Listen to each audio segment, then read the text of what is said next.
Founded by the National Park Service in 1935 to commemorate Thomas Jefferson's vision of a transcontinental United States, the Gateway Arch National Park, formerly known as the Jefferson National Expansion Memorial, stretches from the old courthouse to the steps overlooking the Mississippi River. In between, the Gateway Arch rises high, a bold monument to the pioneering spirit. Today, the Gateway Arch celebrates the diverse people who shaped the region and the country. The dreamer, Thomas Jefferson, negotiated the Louisiana Purchase in 1803, doubling the size of the United States. The explorers, Lewis and Clark and their Shoshone guide Sacagawea, scouted the new territory and mapped a route to the Pacific Ocean.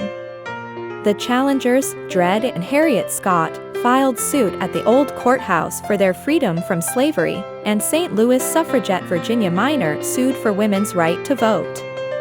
The artist, architect Eero Saarinen, designed the monument that honors them all. The monument we know today began in 1935, when President Franklin D. Roosevelt designated property along the St. Louis riverfront to be developed as the Jefferson National Expansion Memorial, now known as Gateway Arch National Park. While the land was cleared for construction, the city of St. Louis deeded the old courthouse to the National Park Service to be incorporated into the memorial.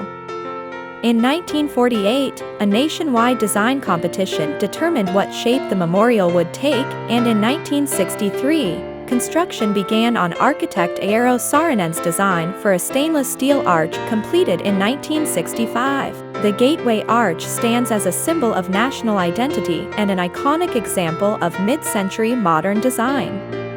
Anchoring the west end of the park, the old courthouse is a prime example of mid-19th century federal architecture.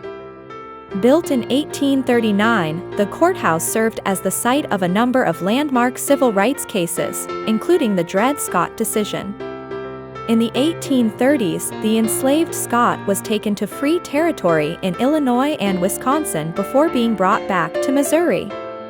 In 1847 and 1850, under Missouri's once free, always free doctrine, Scott sued for his freedom at the St. Louis courthouse. In 1857, the U.S. Supreme Court decided against Scott and his wife Harriet, ruling that African Americans were not citizens and had no right to sue in court. Dissent over the decision helped to speed the start of the U.S. Civil War 4 years later.